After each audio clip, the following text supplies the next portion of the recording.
All right, what's going on, guys? I'm back with another one that I've previously done an assembly video on, and this is a previous model, but I'm also offering it in resin version. So I'm reshooting it because I've also made very minor changes in some of the internal parts, which those changes will be in the FDM print or the resin print.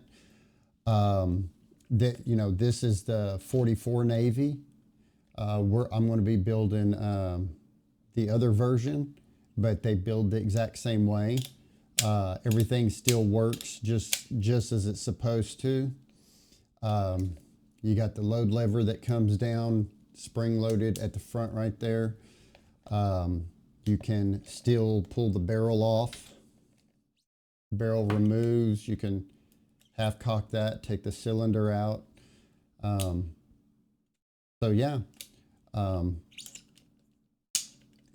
me get this back together and we'll get started on the other one.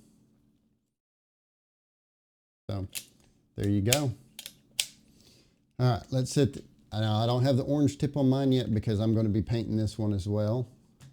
So let's set this over here and let's go ahead and swap cameras here, and let me grab my glasses. But let's get everything out here. And some of y'all have asked, like, what's the difference between the FDM prints and the resin prints? Basically, the resin is quite a bit stronger than the FDM print. The resin is also silky smooth, so that the whole part of having to prime and sand to get a really nice, beautiful, like, base finish to start with, you really don't have to do that. You can start airbrushing or spray painting these right away. There'll be things that look like there's, like, let me see if I can get that on camera. Like, those look like scratches, but they're not there at all. That just basically is from when I pull these out of the printer and they touch it, like the parts touch each other while they're being washed and cured and washed again. And that's literally like, well, it's just like contact marks, but they're still just completely smooth. You can paint right over it, and it's not visible. But let's see, we've got our grip, we've got our barrel, we've got our cylinder, we've got our frame, and our little bag of itty bitty parts here. Just dump all this out real quick and get into this. We have our rear grip frame, which that's the frame that goes around the back of the grip, and we have our front grip frame. So that makes up the actual, frame for the grip, just like the real one. Same two pieces, just like this. This is going to be the cylinder rod that the cylinder will ride on. This is our load lever. This is one of the things that will still remain different between the resin and the FDM print. The FDM print, this piece is two pieces, which you'll just glue them together. It's split right about here, and the reason for that is just because this doesn't have a really good shape or place to attach this while printing on the FDM wise. Resin wise, I can float this out in the middle of nowhere and attach it and print it. You will still have a couple pieces in here that are FDM printed just because they are more suited than the resin is, and they are the internal springs. There's the bolt, which I have two in each bag, so if one wears out, if you play, if you're messing around with it too much like I have, but it takes a while to wear these out, but there's an extra one in there for you. There's two hands and two springs that are in there. These are one of the changes. Originally, there was a spring that sat right here and pressed up against the bottom of the bolt as the bolt spring. Well, that spring was way too much tension for resin, and over time, because this stuff is very, very strong, but it has some flex to it, which is what we want for impact strength. So over time, that spring would push. Now you can take the spring out and straighten this right back out because you can bend everything right back into place, or it will find its way back to its original place. But to reduce that, I changed it and went with another little spring that I designed here. And it's just a flat spring that actually bolts or screws into the original location where the original bolt spring does anyways.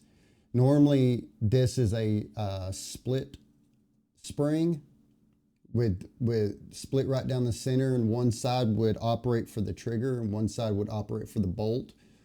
On this, we're still using the big spring connected to the hammer for the main spring function of the whole thing. But this is all the spring that's needed for the bolt to pop it back into place every time you cock the hammer. So we're going to set that to the side. And of course we have our hammer, we have our trigger. Let's set these little springs off. We have our orange tip, which you have to put on when you're done. These are going to be all the little nipples. These are the nipples where the firing caps would go. These get glued into the cylinder just like that.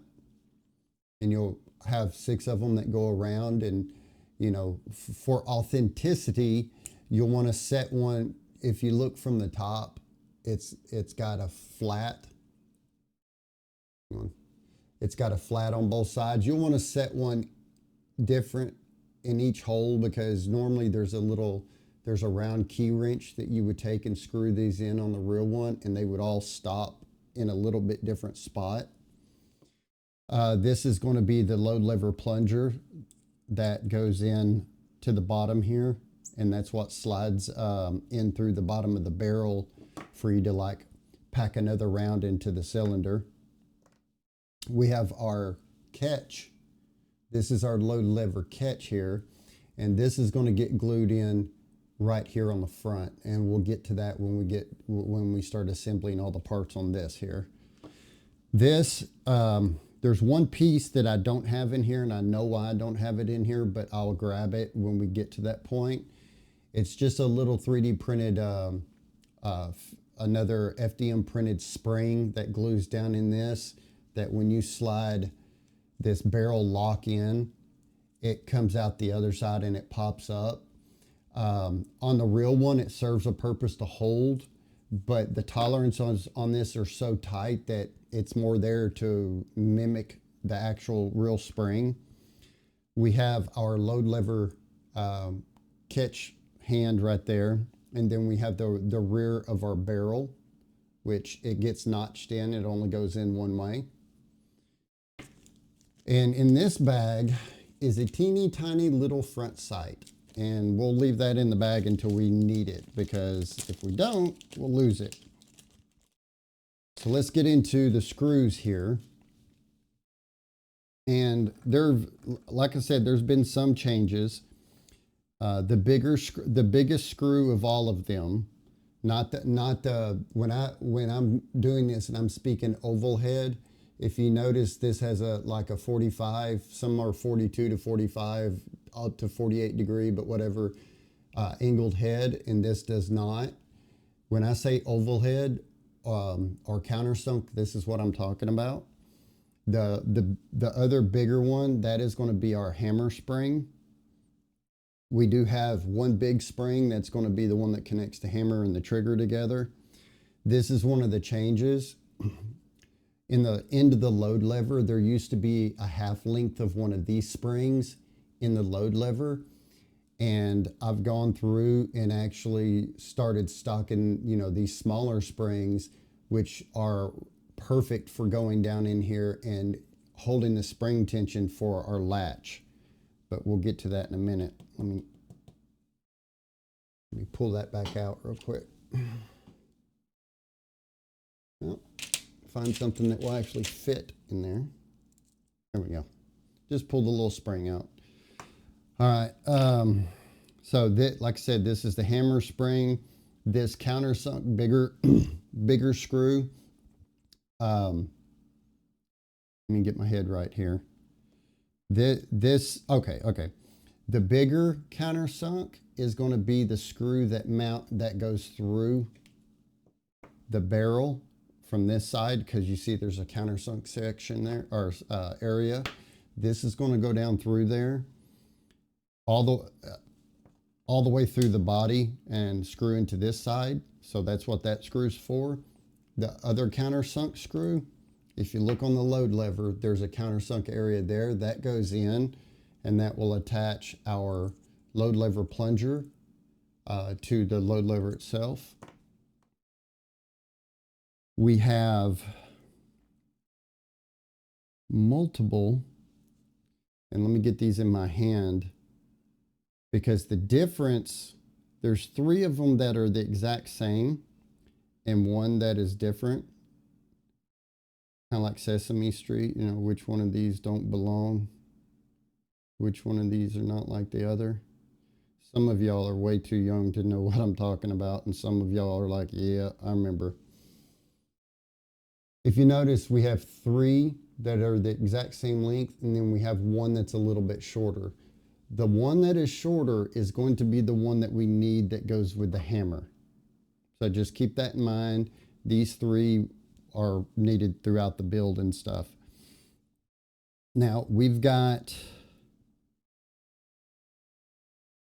let me get these in my hand here.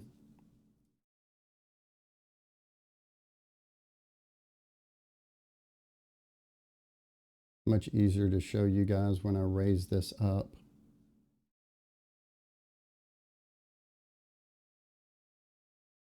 We've got 5 of these that are identical. These are going to be what screws the back of the grip frame to the actual frame itself. It will be 1 that will go in here that attaches and screws that together, and 2 in the back here. And these 2 longer that are identical, these are the 2 screws that go in, 1 that holds the bolt and 1 that holds the trigger. Then you have one of these foreign to the error of the gun instead of a flat blade or whatever. Since this is an internal spring, and most of you guys know I despise flat blade screws, there's 1 in here that is an Allen head button head screw.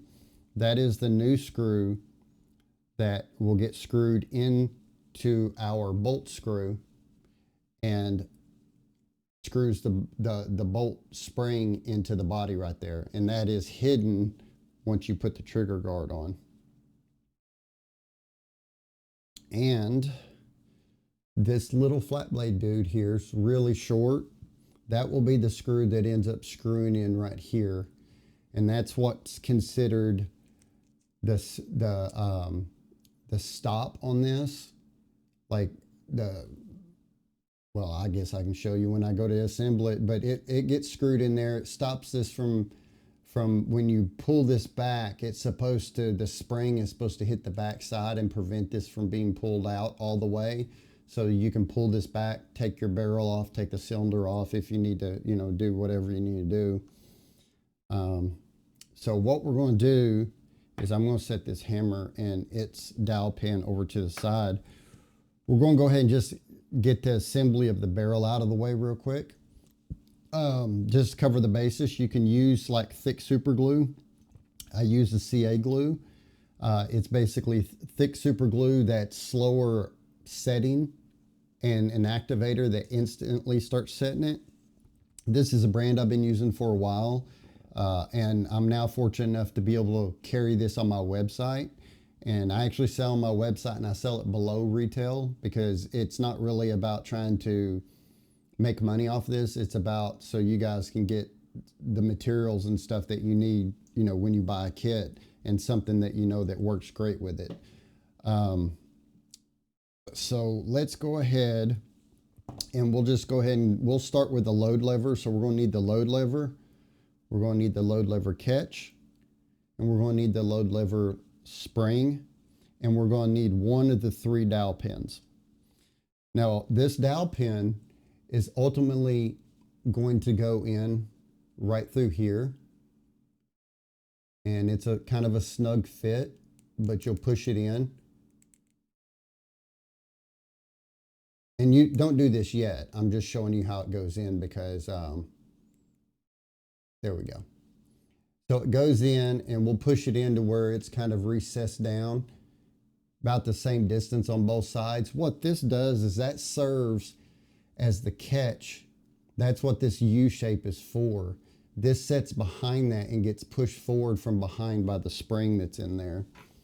So, and you know, always support these ears when you're pushing your dowel pin in and out. This is extremely tough. And small features like this is way tougher than the FDM kits. So the FDM kit, you don't want to just be pushing at this and end up breaking off the ear that comes out here. So just, you know, always support things as you're assembling them and putting pressure on, put springs together and stuff. But this stuff is just absolutely extremely tough. All right, so the one thing that we have to pay attention to is when we get ready to put this in and we put our latch on here, what we need to look at is the end of our catch. This is the end that will touch this latch. And what you need to look at is there's an angle. It has an angle to it. Well, if you look at this latch, this angle, the longer part needs to be at the bottom, okay? So that it sets down into this little groove like it's supposed to. If you turn it over and you go to put your latch in, if you notice, it doesn't set in there like it's supposed to. So we want this long part, the longer side, so in other words, the 45-degree back. We want to make sure that we put it facing downward, which downward is this, your barrel, all of this, pull my fingers just right. All of this goes together like this. So we want our 45 to go down like this. So what I'm going to do is go ahead and I'm going to put my spring down in here. And I'm just going to kind of push on my spring. Push on my spring a little bit, make sure it's like it's sliding in there without a problem.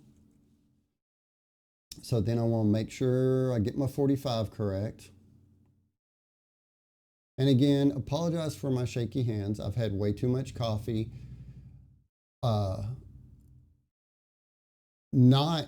It's not Parkinson's, which I've had some people make that comment. I just drink coffee way too much. And when I drink coffee or eat sugar, I get shaky hands. And it's just the part of, I'm constantly working 7 days a week. So I live off coffee. I probably should cut back on coffee, but you know, it is what it is. So we want our dowel pin. And if you notice, when I take this dude and I push it down in here, I'll try to get to, if you notice, that comes back. What we're going to have to do is we're going to have to hold some pressure down. And we're going to stick our dowel pin in and push it through to the other side. And then we can let go. And if you notice, I got sticking out there, but it's way recessed there. So I just want to take this dowel pin. I'm going to push it just a little bit more. I want to even on both sides. Now I want to move this and make sure it moves okay. Because when we're putting the dowel pins in with us holding it, we have a tendency to cause, you know, these ears to be pinched. That's why we're not putting any glue on it yet. We just want to move it back and forth and make sure that when we pull back, that it pops forward without an issue. So on this, all I ever do on this is the top side, which again, the top side is up here. I'm just going to take a drop of glue and put it on the back of the head of this dowel pin. And of course, most of you will be doing this after you paint the parts and stuff. So I just put a little bit on there. And I only do one side because that's all that's really needed, but it also prevents, you know, you don't have to worry about it moves freely now. You know, you don't want to goosh it down in there, of course, and glue the catch back, you know, and screw it up or anything. But There's really no need. If you get this and it's all like moving smooth like you want it to, you can go in here and go ahead and put you a little drop on this side. Because if you notice, when I put the drop, it's not really visible. It's just there to anchor it in. So we're going to set this off to the side real quick. We're going to go ahead and grab our barrel, and we're going to grab our front latch. And that gets glued in just like this. Now, when you glue this in, you can glue this in and it will slide back and forth either way. What I do is I put a little glue down in there, and I'll hold the piece like this. And when you put it in, I'll use my fingers on both sides to feel that it's centered. So what I'm going to do is I'm going to hopefully not get glue everywhere. Just put me a drop in there, which was probably way too much. And I'm going to set this down, and I'm just going to set this latch in here and squish glue out. You don't need a bunch of glue. And unfortunately, I put too much on there just from trying to do it from a distance. And I'm going to hold a little pressure on it. And you want to make sure that it's seated in there flat against the barrel. If it leans a little bit, you're okay. It just will make you getting your load lever in and out a little bit more difficult. But that's another one of those things right there. I love how the rifling shows up in there so beautifully. So now what we're going to do is let's go ahead first and put this guy in. You have a really thin end down here, and that, if I remember correctly, which I think I do, goes to the bottom. So what we need first is the shorter. We're going to need both of these countersunk screws. We're going to need the shorter one first. Now, just like the FDM, the resin, these screws will self-tap. They screw in like beautifully without issue. So again, I'm just going to hold my hand on the back side of this. Slowly screw in and make sure that I actually hit the slot, because if you hit this, it'll start spreading. If you see it spreading, just back it out and move it around until you hit the slot. And I'm just going to hold a little bit of pressure, which I need a little bit more than that, just because I want to make sure when this hits the other side, it starts digging into the other side right away so that it's not spreading. Now this is what we're looking for, is this to move nice and free. And now what we'll do is we'll take this and slide this into the bottom hole. And in the meantime, I'm just going to stick that up in there. And we will take our bigger screw. Just give it a twist. It'll start biting. And let's get this ran in here. And this will go straight across and hit the other side. And you don't need to tighten it super tight, just run it till it stops. And this is what we end up with. Operates nice and perfect and smooth. If you put this in wrong where the thin side's not down, this won't move properly like it's supposed to. So there you go. So now this pain in the butt little front sight, and see, I didn't create this front sight. I didn't make it this small. So y'all can't get mad at me. Now let's see if I can get this up here. See this little bitty, it's cone shaped. It gets thinner at the top. The cone shape is what's going to go up, and the flat bottom, of course, is what's going to go down. So ultimately, it's going to end up looking like that. So on this, I'm going to hold my shaky little hand still, and I'm going to give it just a little squeeze, and just kiss the end of it. Just a little Bob Ross it there for a minute. Just kiss the end of it, and set it in there. Make sure it's setting flat and straight and true. Oop, boy, that was a bunch of activator for no reason. There we go. So now that's in, we're good to go there. We're going to grab our little cylinder rod here and make sure that, you know, it slides in without much issue. Get a little boogie off of there. That it slides in.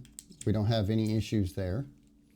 Now we can set the barrel off to the side, and we can get to this part right here.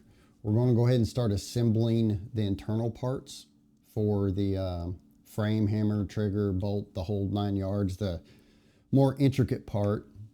So first, I'm going to get our hammer screw that I talked about. Take our hammer, and we want to make sure that this screw goes through this hammer without an issue. And some of y'all will be like, well, why don't you make the hole exact? It's exact to the point that it gives room for the compensation in temperature and seasons, because temperature and seasons and everything, even though my entire print studio is completely climate controlled, the differences in the outside temperature and the humidity outside will cause slight variations, whether it's with resin or FDM. So you kind of have to take that into account whenever you're designing parts and their tolerances. And the worst case on this is you can get this screw and just take this screw. I pretty much pushed it halfway through, but just take this screw, because this is one of these things that it needs to be a very good exacting fit. If I accounted for more gap in the tolerances and it is too loose, it doesn't operate properly. So what we do is, see, I'm bottomed out. I'm going to continue to go, and those threads will help clean that out. So I'll back it out a bit. I'll go back in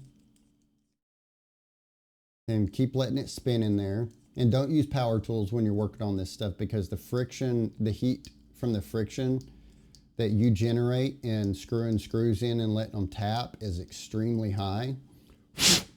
As some of y'all may have found out by doing like something, putting a screw in, pulling it out and touching the screw and it burns you. Not like the soldering iron that I dropped across while I was doing some soldering work, and literally in my my haste to catch it, I'm letting it bounce around and it literally boom, boom, boom, popped me 3 times, and that was more than I wanted.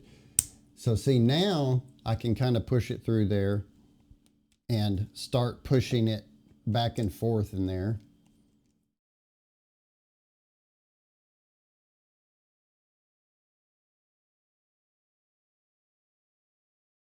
There we go. So this is what we're wanting, and I'm just going to slide this back and forth and let the threads do some cleaning in there. Clean out all the stuff that's built up. Now this is going to be also one of the things why you will want to use some lubricant. And when I say lubricant, like you will want a like PTFE based lubricant. You don't want a petroleum lubricant. You don't want WD-40. It's not a lubricant. Well, WD-40 does make some lubricant, but original WD-40 is not a lubricant. It's a penetrating oil, but it's petroleum based. Anytime you're doing any kind of lubrication on plastic or models and stuff like that, you'll want to use like a PTFE based. Like you can go to the auto parts store and don't buy the PTFE based dry lube, because it doesn't really well, it's dry and it doesn't last very long. Like this is some lube that I keep around, because this is what I use on the linear rails of all my 3D printers. So when I go through and do maintenance, I clean the linear rails off, clean them dry, and re-lubricate them with this. But any PTFE, like liquid based, will work just fine. And it's literally like a drop that we need. But we're gonna run this back and forth a few times, make sure that it's nice and cleared out. Okay, that's about it on that. Because when we assemble this, we're going to put a drop down in the hole that this big screw goes to, because ultimately what we're wanting to lubricate is this hammer's rotation. I mean, it only rotates about that much on this screw here. It's a very important thing. So we're going to take the dowel pin that we had identified as different than the other three, and there's a hole down here on the bottom, and you're going to take this and you're going to push this into the hole, and it's kind of a tight fit, so put it on a table with your finger down, and you'll just push, and you'll feel when it bottoms out. It doesn't go all the way in. It only goes about halfway into there, and if you notice, you might be able to see the back of it through the resin right there. So when you push this in, just support it from the back. Don't push like this because you don't want to overflex anything. So always support the back side of wherever you're pushing. So this is what we end up with. We need to grab one of our hands, not these hands, this hand, because I guess you could grab your own hand, I guess. And one of the hand springs. And if you notice the hand spring, it has a slight curve on this end and a much pronounced curve on this end. That's going to go back here, and we glue this together. And if you just like squeeze and hold right there, that sets that spring just like it needs to be. So when we put glue on here and we hold this together, we want to kind of grip it this way because we want to make sure that these two pieces are parallel with each other. We don't want it cockeyed like that. We want to make sure that it stays parallel. So once you put it together here, you can kind of just squeeze it there, and that makes sure that the spring is straight with the hand. So let me get my glue, and hopefully it hasn't dried closed because I forgot to put the top on it. Clean off any little boogie you may find on there. And no, we're good. It's not dried shut yet. So when I say just a little bit, if you notice, I just put just a tad back there. And that's the other thing about using CA glue instead of super glue is, like, if I had put super glue on there and showed that to you guys, it would have dried before I even got back to actually putting it together. So super glue, you got to be fast and precise. And I'm not fast and I'm not precise. Okay, let me put the top back on my glue. I got lucky one time. There we go. All right, so once this is dry, what we want to do is we want to go down here and we want to put this on our dowel pin and see how it moves. If yours fits kind of tight, what you can do is take one of your longer springs and just, you can run it around in there. Or if you happen to have like one of these little pipe cleaners, PVC pipe cleaners, you can put that in there and just roll it around a little bit and make sure that there's no edge that's going to get in your way. That's going to make this fit really tight. It doesn't have to be this loose where it just flops, but it needs to move pretty smoothly. And what we're going to do is we're going to take this, and now if you notice on the bottom of the frame, there's this channel right here. That channel is where this spring sets. So what you do is you take this spring and you push it in. Now you have to hold your hand on there and then slide that spring up in there and then bring this hammer around. And what we do is hold our mouth just right. And what we're looking to do is line up our hole here with the hole in the hammer. And I don't know if you guys can, I guess if I move it off, you can kind of tell. Yeah, light's not too good for you guys. But anyways, you can look down in there and kind of, you can hold the trigger, the hammer into the frame, just kind of like that, and it pretty much lines it up. You can kind of rock it and see that where it's at. Now this is where I'm going to take just a drop of this.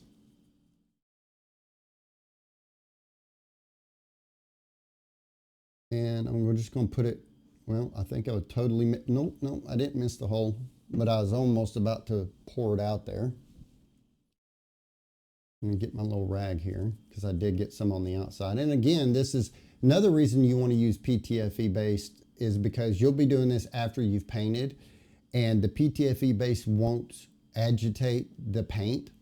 So, and that's what you're looking for is, well, nobody likes to be agitated, and you don't want your paint job to be agitated either. So I'm just going to screw this in a couple turns. And if you miss the hole in your hammer, you'll see that it'll start spreading the body, which is, you just back it up a little bit, move your hammer around. So again, this is one of these things that we're going to hold a little bit of tension, because when the screw hits the other side, we don't want it to start pushing the sides apart. We want it to immediately start grabbing. So you don't have to squeeze them together. You just give it support on that side, and it will get in there and it will hit that other side. And you don't want to go super tight with this. You just want to get to where it stops. And now what you're wanting to do is that there should be there should be minimal to no drag on this. And see, when we move this, we see what our hand does now. See, the hand's moving up, and that's what grabs each one of these teeth and rotates the cylinder. And the hand is spring loaded because of the spring that we glued onto the backside. So we'll go ahead and fold that up. So now what we're going to do is we want to put one of our bolts in. So these are the two screws we're going to need, one for the trigger, one for the bolt. I'm going to take my screw and push it through the bolt first and make sure that it doesn't drag anywhere, because sometimes this is the face that prints down. It may squish in there a little bit. I normally try to clean them out for you guys as best as I can. Sometimes I miss some. So you can take your little reamer and go around it. You can do something as simple as well, this is way too big, but a flat blade screwdriver or a Phillips screwdriver, and stick it to the hole and just spin it, and it will remove any edge that may be in your way. But we're just going to check this, and that works nice and smooth. While we're at it, we'll go ahead and check our trigger too. And our trigger fits. Now our trigger is resin printed, and our bolt in the internal parts are FDM printed. Again, it's because of their function. The FDM print holds better in smaller, real thin parts. It holds more tension. This is FDM printed, so there's plenty of tension there. If I printed this in the same resin as I print the whole kit in, I would it would be floppy and bendable.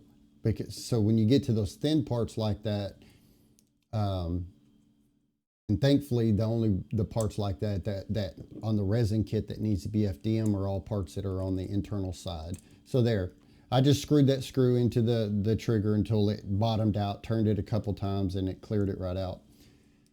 So what we want to do is, if you look down here, you see that little notch? The little notch down here on the hammer. When we put our bolt in, we want to make sure that we drop that arm down below. So if you see, it's down below, and when I drop this in, the head of the bolt comes through here. So that's all we're looking to do right there. And we'll just take our screw and hold our mouth just right, or actually hold our bolt just right. Push that through. Go ahead and screw this in.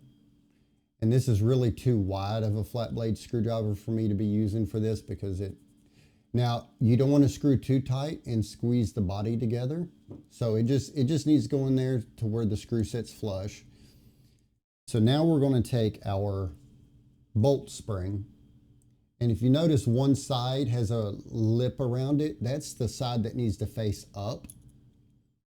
So we're going to take that, and we're going to take our Allen head little button Allen head, and we're going to get us a Allen wrench that fits it, which, you know, I also have my little bit drivers here, but I just happen to have this little dude laying here. It's not the best one because this is a ball end Allen, so it kind of flops around a bit. So I'm just going to screw this in, and it will start screwing into the body. And we're just going to screw and screw and screw and screw. Now, before you get too tight, what you want to do is you'll back it. I went a little too tight. As you tighten it, it's going to have a tendency to want to swing this spring over. So what we want to do is, as I tighten this, you'll notice it'll start moving the spring. Well, normally it does. There. So I've got it, and I've got it to where the spring is in the center. So I'm going to take my thumb and add pressure to try to keep it from swinging over, and go ahead and torque that. It swung over a little bit, but as long as it's not, the end's not touching either side. And now our bolt has its spring in it. We just want to make sure the spring is not touching either side. That's a very important thing. All right, so now we're going to put our trigger in, and the trigger, where this bolt went down on this side, this trigger operates in here on this side. So I'm going to take this trigger, and I am going to set it in to the body just like that, and try to hold it toward the hole where I can see through to the hole. And I'm going to take this screw, and I can kind of wiggle it, or I take the screwdriver and stick it in there. But so that's what we're looking for. That's it. That's all there is to it. So I'm going to take this, and again, don't over tighten this, because these screws do bite into the resin or the filament quite well, and you will start squeezing the body together, and that's not what we're wanting to do. You can always check to see if you if you squeeze the body together by putting your trigger guard on and seeing if there's a gap, like it squeezes under there. Okay, so there's where we're at on that. So we want to take this spring, and if you notice there's a hole in the back of the hammer, I'm going to put this spring to it, and I'm going to push and twist counterclockwise.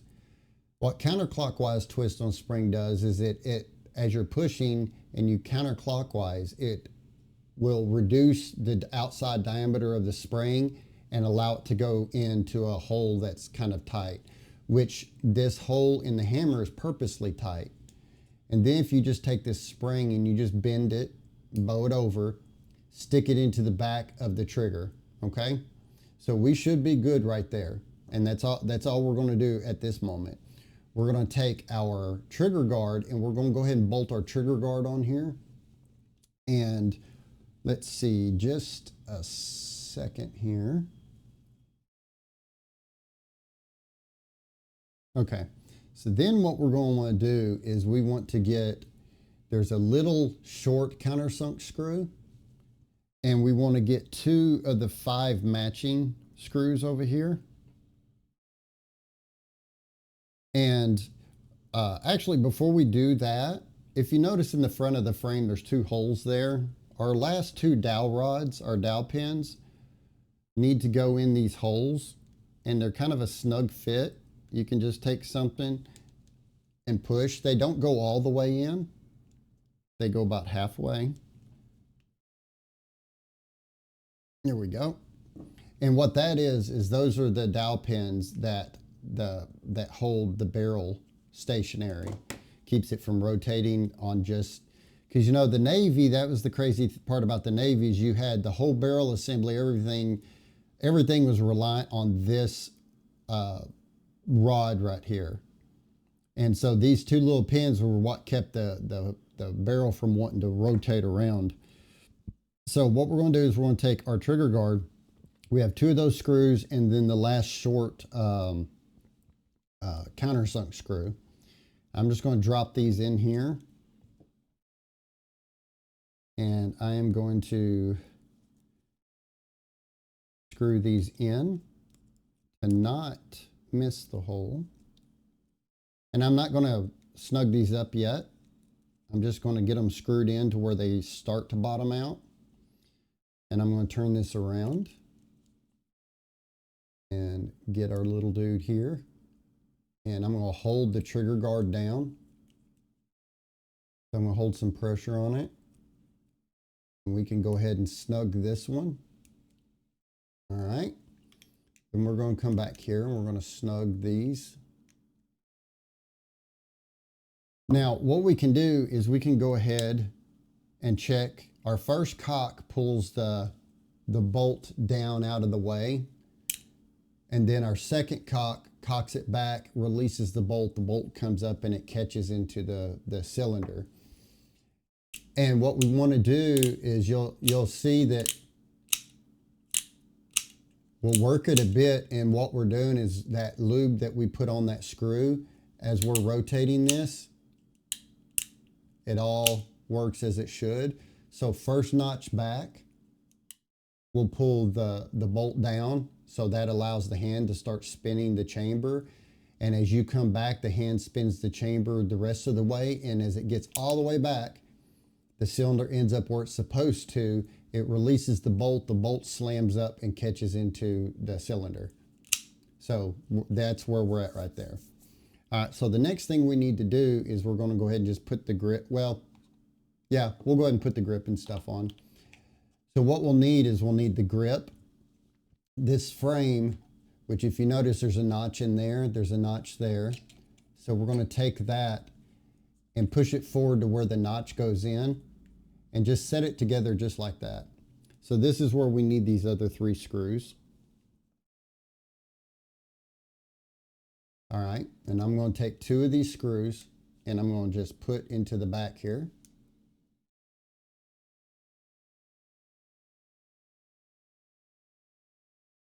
And hold my tongue just right, hold the parts just right.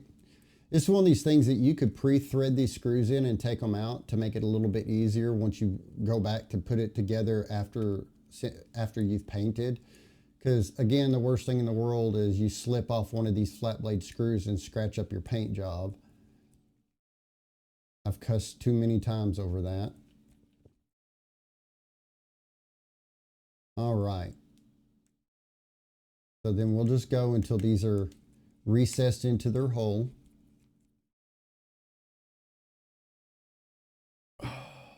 All right, I'm going to turn this over and put that one right in there.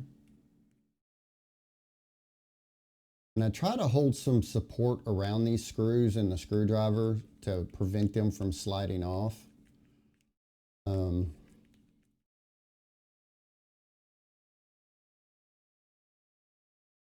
then we'll kind of snug that one a little bit. So now we've got all of our stuff together.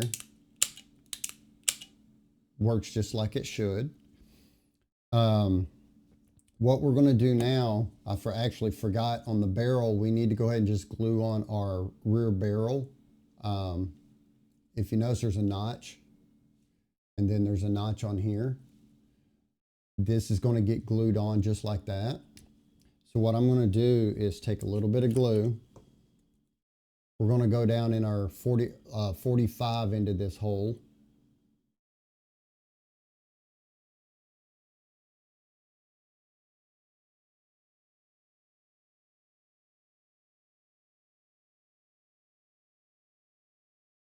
We're going to take this dude and just stick it in there. You don't need a butt ton of glue. And that is a technical term, butt ton. Here we go. All right, so that's glued on. So your cylinder rod here, if you notice, it's got a notch back here.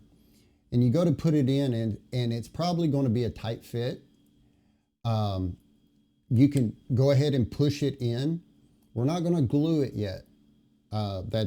We've got something to do here first, because on a navy, And especially since this stuff isn't metal, there's some adjustment that's needed sometimes. So what we're going to do is we're going to take our cylinder, we're going to cock this back to the first position so we can slide it in. Then we're going to pull the trigger and just set all that down in there. We're going to take our barrel and we're going to slide it on. And before we worry about the screw or anything, we're going to take our wedge. And if you notice, there's a notch on the bottom and there's a groove up top. That goes from the left-hand side. Driver's side, left-hand side, always like you're looking like you're holding or driving. So this wedge, you're going to put this in, and as you put it in, you're going to notice that it's going to want to cock this way. That's fine. Go ahead and push, and then at one point, you'll go ahead and push it back. And the first time you put this in will be the tightest fit. So if you notice, it's wanting to angle it that way. The first time you put this in is going to be your tightest fit. So there, that's together now.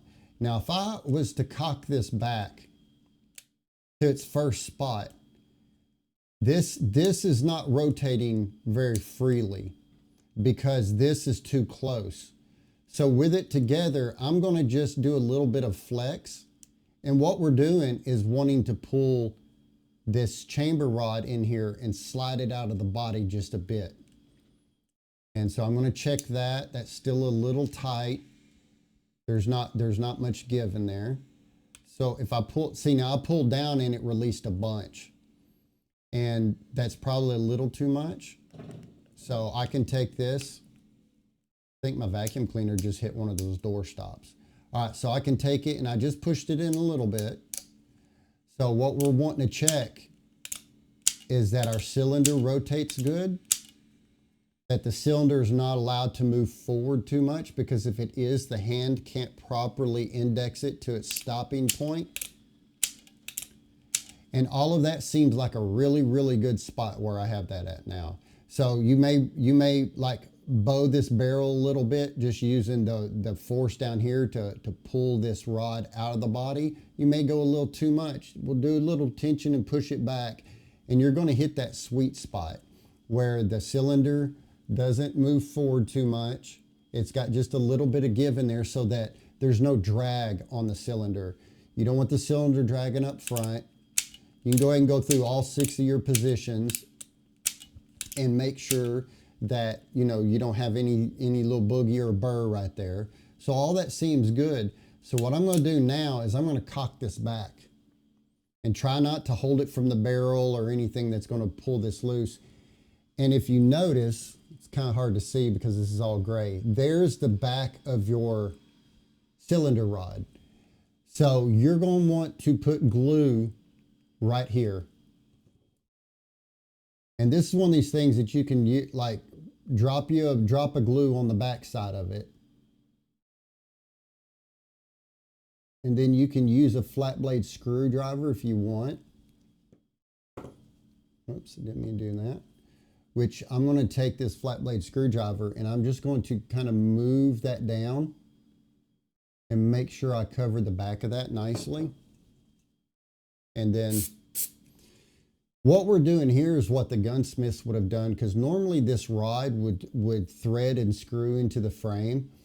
And in doing so, they would thread it in, put it all together, say we need it out a little bit more or we need it in a little bit more. And they would adjust the thread stop, basically where the end of the thread was at, so that that cylinder rod. So that was the thing, even after they machined all the parts and built everything, there was a lot of fine tuning, especially in here, to get the timing correctly to where the hand and the bolt and everything worked consistently and smoothly.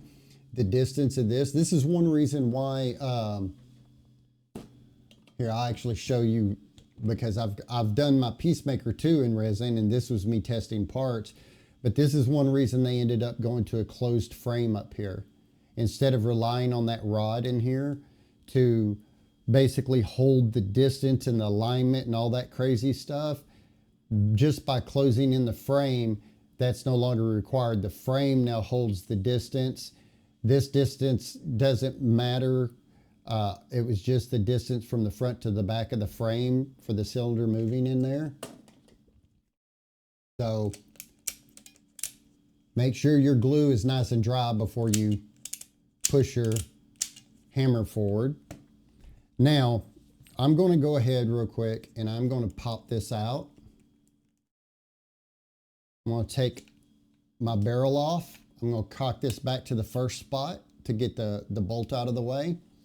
And then I will cock and release that. So now all I'm going to do real quick is I'm going to glue in all of these nipples into the back here.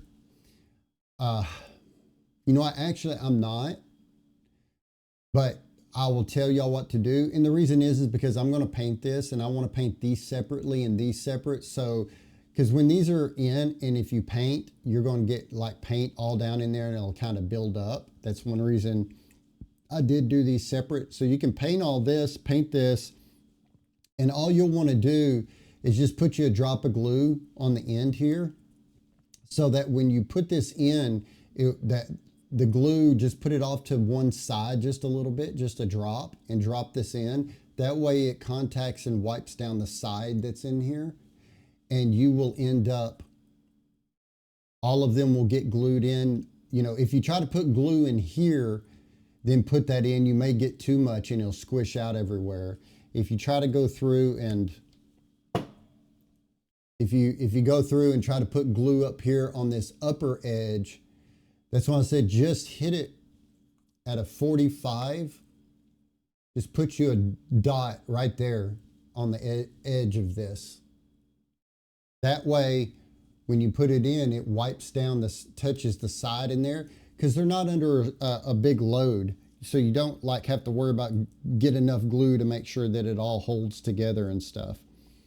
And you know what? I need to go grab the other spring real quick that I told you about. So give me just a second. Okay. All right. I don't know why I tell you guys I'll be right back. I'm used to streaming and I forget that like I can do things and you guys would never know.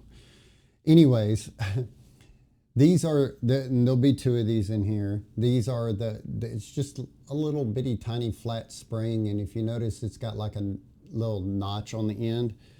What happens is this gets glued in right here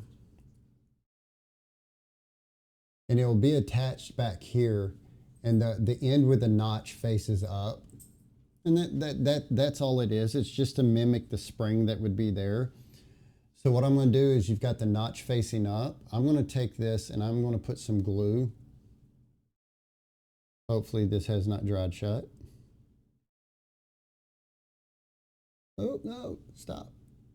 I just need a little dab on the back edge. Again, this only serves purpose for how pretty it is, how it looks. So we're just going to kind of squeeze it back there, and you see it doesn't pop up very high.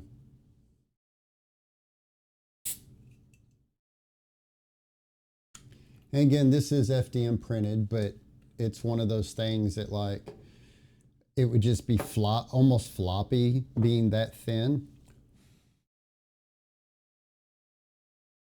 All right, I'm gonna go ahead and dry that. So real quick, our last screw, it's just a little flat short screw. We're gonna take this and we're gonna put this dude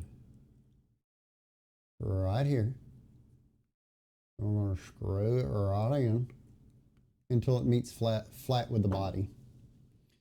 Now to put this wedge in, we just move the spring out of the way. Like I said, it kind of holds it in there like it's supposed to. Like if you were disassembling a real gun and it would flop around, and it, you know, it does somewhat like it's supposed to. So we'll go ahead and assemble again. We're going to cock that back to the first, slide this on. Then I'm going to uncock it, which you will pull it back just a little bit, pull the trigger, and then let that up. Also, by the way, if you want to, if you're worried about these coming out, you can pull them back out, put a little drop of glue in there and push them up. Just don't let any get on your surface. I'm going to go ahead and slide this back together as soon as I get that out of my way. Get out of my way. Oop. I about dropped everything. There we go. Anyways, so I'm going to push that back in. Good to go there.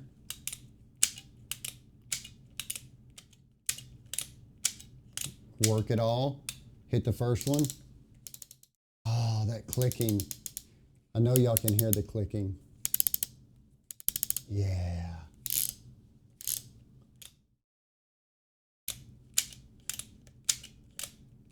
All right. So there it is, guys. Also, just so you know, if y'all happen to have like any, like this is moving freely, but you feel like your handspring is dragging too much, you can always put a little drop of lubricant where on the back side, say this is your hand right here, this is the handspring. This rides up and down the inside back of the frame. You can always put a little drop right there just to ease that. I haven't ran into the need for that yet. So here are your extra springs that it comes with. Of course, these are the nipples. I'm not putting mine on yet because I am going to paint this one. Even my 44 caliber version doesn't have them on yet because I do want to paint this. Let's also make sure that when you're done, that you put your orange tip on here, which is required by at least the United States laws. I don't know all the laws around the world or any of the other stuff. That's for y'all to know what your rules and laws are. I'm not going to put mine on yet because I'm going to finish my paint job, then I'll put it on. But so there is the Navy build. This is the same build for the FDM or the resin, whether it's this version, the 36 caliber, or the 44 caliber. The symbol's the exact same way. There's no difference. So I appreciate you guys. If you have any questions, just leave a comment, shoot me, go over to the website, tradeworkdesigns.com, send me a message from there. If you have any suggestions, hopes, dreams, desires, whatever it is, just hit me up, let me know, and have a good day.